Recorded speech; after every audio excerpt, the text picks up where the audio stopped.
El president de la Generalitat Valenciana, Francesc Camps, va presentar ahir a la vesprada el projecte del futur hospital d'Ontinyent. A l'acte va estar present també el conseller de Sanitat, Manuel Cervera, l'alcaldessa de la ciutat, Lina Insa, regidors del consistori ontinyentí, membres d'associacions locals i comarcals i veïns i veïnes. Durant l'acte es van projectar imatges del que serà l'esperat Hospital d'Ontinyent, un projecte que, com va dir Lina Insa al seu discurs, porta un camí llarg de més de 3 anys des que s'anunciara a l'any 2007. Que des que el president va prendre la determinació decididíssima de que en Ontinyent teníem que tindre un nou hospital, fins a aquest moment, en aquests 3 anys i mig, hem tingut la Generalitat Valenciana, la Conselleria de Sanitat i l'Ajuntament un treball constant, important i jo crec que fructífer de col·laboració. Vam començar la legislatura sense un metre quadrat per a construir l'hospital. Vam aconseguir aquesta pastilla de 30.000 metres quadrats. Hem estat 2 anys fent estudis de tot tipus que garantissaren la viabilitat d'aquest hospital. Camps deia que este hospital és ja una realitat i que Ontinyent tindrà l'hospital que es mereix.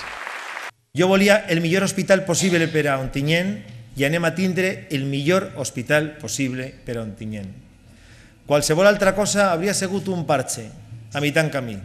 Me'n recorde perfectament parlant amb l'alcaldessa quan em deia: president, vull que l'hospital que es mereix a Ontinyent. No una cosa a mitjanes, no una ampliació qualsevol, no un centre de salut, vull un hospital.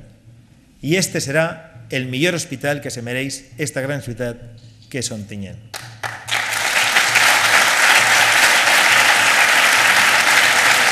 En la presentació del projecte del nou hospital d'Ontinyent, el cap del Consell ha declarat que la posada en funcionament d'aquest centre aproparà l'atenció i ampliarà els serveis especialitzats en el Departament de Salut Xàtiva Ontinyent, beneficiant a més de 150.000 valencians.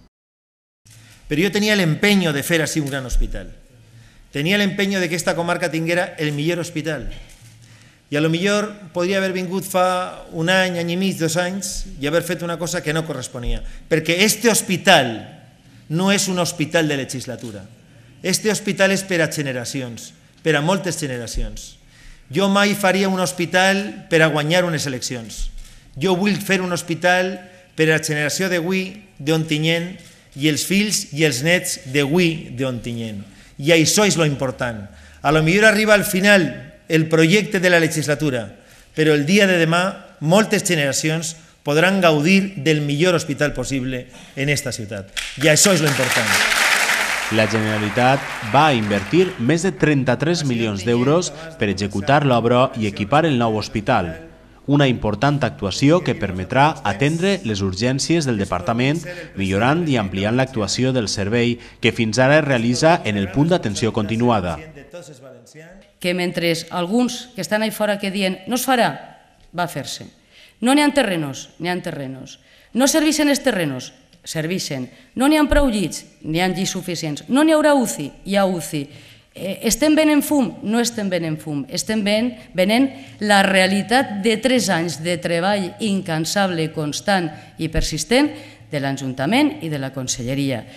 Durant la celebració de l'acte en el Centre Cultural de Caixa Ontinyent, als exteriors es van manifestar membres de col·lectius i ciutadans que protestaven en contra del projecte de l'alta tensió. Unes protestes que es van voler realitzar per a que la Generalitat suspenga els permisos que ha donat a l'empresa Iberdrola per realitzar la línia d'alta tensió.